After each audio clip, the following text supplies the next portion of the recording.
नमस्कार साथियों, कैसे हैं आप सब। उम्मीद करते हैं कि काफ़ी अच्छे होंगे और आपकी पढ़ाई जो है ये चल भी रही होगी। तो पार्ट 3 जूलॉजी पेपर 6 का जो है क्वेश्चंस पेपर इस वीडियो में हम लेकर आए हुए हैं। इस वीडियो को आप मिस नहीं कीजिएगा, नहीं तो बहुत कुछ आपसे छूट जाएगा। मतलब कि ये वीडियो देखने के बाद जूलॉजी पेपर 6 के लिए आपको अलग से कुछ भी पढ़ने की आवश्यकता नहीं होगी। जो भी क्वेश्चंस पेपर हम इस जूलॉजी में आपको देने वाले हैं पेपर 6 के लिए पार्ट 3, वो सारे क्वेश्चंस आपके एग्जाम जो आगामी परीक्षाएं होने वाली है उसमें निश्चित रूप से पूछी जाएगी। ये फिलहाल अभी मिथिला यूनिवर्सिटी में एग्जाम चल रहा है, लेकिन पूर्णिया या अदर किसी भी यूनिवर्सिटी के अगर विद्यार्थी हैं आप पार्ट 3 के, तो ये वीडियो आपके लिए काफ़ी खास होने वाला है, काफ़ी शानदार होने वाला है। हम हर एक टॉपिक को समझाने वाले हैं। एग्जाम में जो क्वेश्चन आ चुका है उसको हिंदी और अंग्रेजी दोनों सब्जेक्ट में विषय मतलब दोनों लैंग्वेज में हम आपको समझाने का प्रयास करेंगे।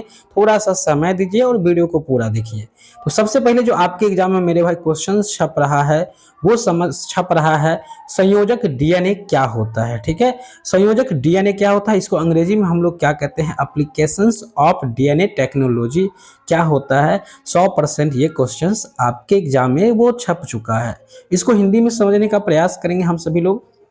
संयोजक डीएनए एक तकनीकी है, एक टेक्नोलॉजी है जिसे जेनेटिक इंजीनियरिंग के रूप में भी जाना जाता है। मेरे भाई जेनेटिक इंजीनियरिंग जो होता है ये बहुत इंपॉर्टेंट है आपके एग्जाम के लिए, और जेनेटिक इंजीनियर के बदौलत ही हम लोग किसी फिंगर प्रिंटिंग जो प्रोसेसिंग होता है वो सारी चीज़ें जो है जेनेटिक इंजीनियरिंग के ऊपर जो है डिपेंड होता है। ठीक है, तो इसमें क्या होता है, नए अनुवांशिक संयोजन बनाने के लिए विभिन्न जीवों से डीएनए टुकड़ों में हेरफेर करना शामिल होता है। देखिए यहाँ पर क्या होता है, डीएनए इंजीनियरिंग में क्या होता है, जैसे नए नए तकनीके से जो अभी चीज़ों को उत्पन्न किया जाता है, जैसे कि नए नए बीज का निर्माण किया जाता है, उस समय जेनेटिक इंजीनियरिंग होता है। इंडस्ट्रीज में जो होता है, बड़े बड़े कारखाने में जो है इस विधि का यूज होता है। वैज्ञानिक, चिकित्सक, कृषि और औद्योगिक अनुप्रयोगों के लिए नई अनुवांशिक संयोजन का बनाना है, मतलब इसका उपयोग होता है। ठीक है, जैसे नए बीज मान लीजिए विकसित करना नए गुण वाले, तो इसके लेकर के जेनेटिक इंजीनियरिंग होता है। नए ब्रांडेड अच्छा अच्छा क्वालिटी के बीज लाना है, या अच्छा क्वालिटी के, जैसे कि अभी देखते हैं गाय भैंसी भी नई नई प्रजातियां का इसको बनाया जाता है। तो यहाँ पर डीएनए का क्या होता है, एक्सचेंज होता है, हेरा फेरी किया जाता है यहाँ पर। ठीक है ना, उसको वैसे यहाँ पर अंग्रेजी में हम लोग समझेंगे। Applications of DNA technology what's क्या होता है। One of the defining features of modern biology is the extensive use of the technology of gene manipulations, मतलब कि इसमें मैनिपुलेशंस होता है, डीएनए का जो होता है एक्सचेंज होता है इसमें जेनेटिक कोडिंग का। ठीक है, it is now possible to manipulate DNA directly to produce recombinant DNA।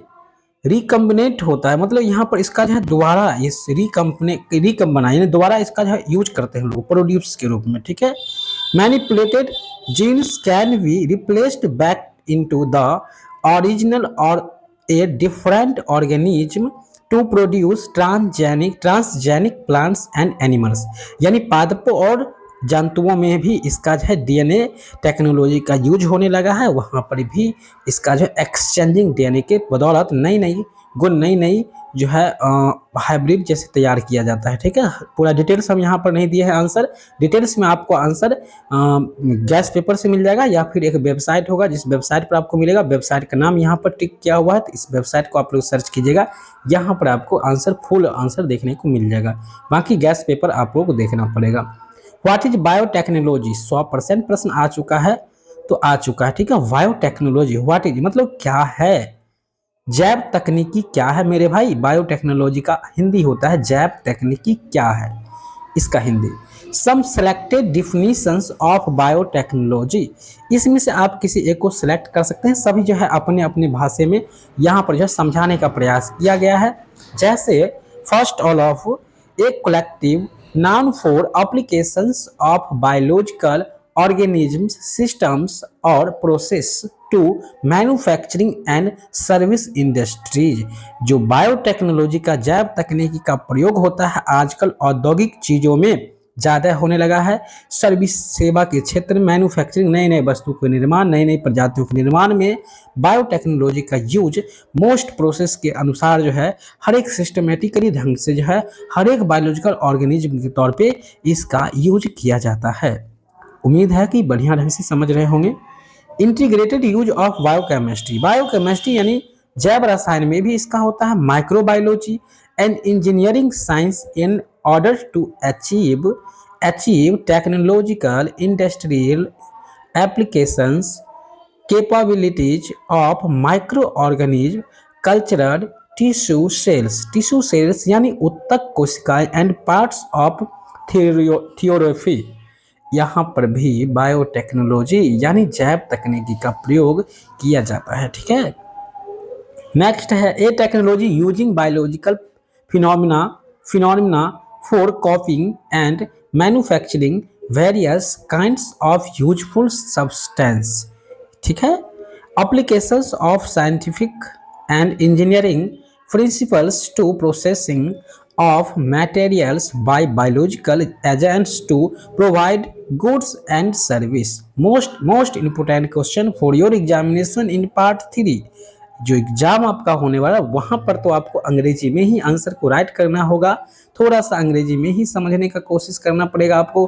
बाकी हमने यहाँ पर हिंदी में भी दे दिया है कि जैव प्रौद्योगिकी उत्पादों प्रौद्योगिकियों को विकसित करने की एक जैविक प्रोसेस है, एक जैविक प्रक्रियाएं हैं।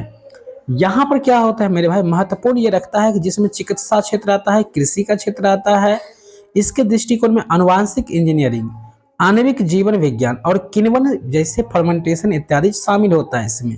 जबकि इसका महत्व खाद्य सुरक्षा, रोकथाम और सतत विकास इत्यादि में जो है जैव प्रौद्योगिकी यानी बायोटेक्नोलॉजी का यूज किया,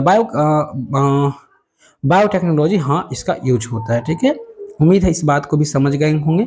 एंडोन्यूक्लियस प्रतिबंध क्या होता है, डीएनए एंडोन्यूक्लियस क्या होता है, इसके बारे में भी प्रश्न आपके एग्जाम में आ रहा है। 100% मेरे भाई छप रहा है तो मतलब छप ही रहा है, ये नहीं कि नहीं पूछेगा। ठीक है, यहाँ से भी सारे प्रश्न को आपको बढ़िया ढंग से देख लेना है। नीचे हम सारे प्रश्न को लेकर आए हुए हैं जो कि हम आपको बताने वाले हैं। क्लोनिंग वेक्टर्स क्या होता है, क्लोनिंग वेक्टर्स एक जो होता है इसका use for different types of cloning experiments, अलग अलग टाइप का जो होता है क्लोनिंग एक्सपेरिमेंट्स जो होता है वहाँ पर इसका यूज किया जाता है। स्पष्ट यहाँ पर लिखा हुआ है used from different types of cloning experiments. The vector is chosen according to the size and types of DNA to be cloned, यानी डीएनए के साइज के ऊपर जो है इसका उपयोग जो होता है अलग अलग टाइप से क्लोनिंग एक्सपेरिमेंट यानी क्लोनिंग का प्रयोग के लिए इसका यूज होता है। ये प्रश्न भी आपके एग्जाम में आ चुका है। आणविक जीव विज्ञान में क्लोनिंग वेक्टर या क्लोनिंग वाहन एक डीएनए अणु है जिसे प्लाज्मिड या बैक्टीरियोफेज या फिर जिसका उपयोग क्लोनिंग या अभिव्यक्ति प्रयोजन के लिए किया जाता है। हिंदी में भी यहाँ पर समझाया हुआ है मेरे भाई। बायोलॉजी है आपका यानी जूलॉजी है, डायग्राम यानी फिगर देने का आप एग्जाम में प्रयास काफी कीजिएगा, गुड अंक आपको मिल जाएगा। ठीक है, innate immunity, quick non specific infections, यहाँ पर क्या है इम्यूनिटी यानी रोग प्रतिरोधक क्षमता दो तरह का होता है। इनेट इम्यूनिटी होता है, एक होता है एडेप्टिंग इम्यूनिटी होता है। तो यहाँ पर दोनों क्विक नॉन स्पेसिफिक इन्फेक्शन होता है, infection recognisation pathogens by sensors, pathogen मतलब सूक्ष्म जीवाणुओं के कारण जो बीमारियां होती है वो कहा गया है। Activation and cells and inflammation, removal of infections agents, ये सारी चीज होता है। और एडेप्टिव में क्या होता है मेरे सर, तो एडेप्टिंग में जो होता है वो क्या होता है, चलिए एडेप्टिंग में जान लेते हैं। तो एडेप्टिंग में जो होता है वो होता है इन्फेक्शंस होता है, फिर stimulation of T V and V cells in lymphoid organism, T lymphocyte और वी लिम्फोसाइट जो कोशिकाएं होते हैं यहाँ पर स्टिमुलेशन होता है। ठीक है, इसका expensive and training of effectors T and V cells, T और वी सेल को यहाँ पर इफेक्टिंग करता है। Migration to infection site, removal of यहाँ पर क्या होता है ऑफ इन्फेक्शन एजेंट्स होता है। ठीक है, इस तरह से इसका जो यहाँ पर यूजेज होता है। ठीक है, उम्मीद है इस बात को आप बेहतर ढंग से समझ गए होंगे। आगे चलेंगे हम लोग, यहाँ पर इसका हिंदी भी समझाया हुआ है कि इन्फेक्शन का मतलब संक्रमण होता है। सेंसर द्वारा रोग जनकों की पहचान यहाँ पर किया जाता है। कोशिकाओं का सक्रिय होना और सूजन इत्यादि होना, संक्रमण एजेंट को हटाना हुआ। अनुकूली प्रतीक्षा यानी दीर्घकालिक विशिष्ट में क्या होता है, संक्रमण होता है। लसिकवत अंगों में टी और वी कोशिकाओं का उत्तेजना होता है, इसका प्रभावकारी होता है। उम्मीदतः इन सभी बातों को आप बेहतर ढंग से कवर कर लिए होंगे, समझ गए होंगे। अब जो है हम कुछ क्वेश्चन पेपर आपको बता देते हैं क्वेश्चन पेपर से जो एग्जाम में आ रहा है। Recombination DNA technology, what are the objectives, describe various application DNA technology. एकदम रट जाइएगा, छोड़िएगा नहीं, ठीक है। Discuss biotechnology and given accounts. Biotechnology के संदर्भ में कोई भी तरह किसी भी प्रकार की क्वेश्चन होगा आपको छोड़ना नहीं है। इंडोन्यूक्लियस के बारे में, रेस्ट्रिक्शन इंडोन्यूक्लियस के बारे में कहीं कोई सा भी क्वेश्चन रहेगा आपको छोड़ना नहीं है। Cloning vectors, different types of vector, दोनों क्वेश्चन सेम से ही है। राइट और यहाँ पर और ये आपको ये सब बनाना है। क्वेश्चन सेम होता है, plasmid vectors, cosmid vector, phage vectors, shuttle vector, इन सब के बारे में, यानी आपको केवल क्लोनिंग वेक्टर और डिफरेंट टाइप्स ऑफ वेक्टर इसको लेकर जाना है। चिट पुर्जा जो भी बनाना है लेकर चल जाइएगा, इससे ज्यादा आपके एग्जाम में क्वेश्चन नहीं आएगा। Acquired immunity, define enact and acquired immunity, बस इम्यूनिटी के बारे में आपको बढ़िया से डिफाइन कर लेना है। Different between active in passive immunity पढ़ लेना है, या फिर आपको ये क्वेश्चन 13 या फिर 14 कोई एक क्वेश्चन पढ़ के जाइए, क्वेश्चन आपके एग्जाम में छपा हुआ मिलेगा। कोई भी तरह का आंसर दे दीजिएगा, कोई टेंशन नहीं है, नंबर आपको मिल जाएगा। पन्ना कितना लिखना है, पेज क्या होता है, इस दोनों में अंतर भी बता दिए हैं, समझा भी दिए हैं। वीडियो अवेलेबल है चैनल पर, एक बार चेक कर लीजिएगा और बढ़िया ढंग से बना कर ये पार्ट 3 में आपके साथ किसी तरह की दिक्कत नहीं होगा, ठीक है। Describe 3 ways in which antibodies, antibody और एंटीजन, ये चीज तो आपको पढ़ के जाना ही पड़ेगा मेरे सर, इसके बिना कोई काम नहीं होगा। राइट नोट्स, नोट्स कहता है लिखने के लिए लिव वैक्सीन, किल वैक्सीन और एलर्जी, ये सब इन्फ्लामेशन, यहाँ से आपको इन 3 टॉपिक को पढ़ के जाना है, ज्यादा नहीं पढ़ना है। ग्रुप बी में हम लोग देखेंगे लामार्क साहब को तो आपको छोड़ना नहीं है मेरे भाई, एकदम रूप से एकदम नहीं छोड़ना है, ठीक है। Darwin's theories of natural selection, इसको छोड़ देना है। बस एक क्वेश्चन आपको यहाँ से देखना है, what do now flagellations and how the age of locust and determinant, यहाँ से कुछ क्वेश्चन समझ में नहीं आ रहा है, हम लिख करके आपको सुबह में दे देंगे।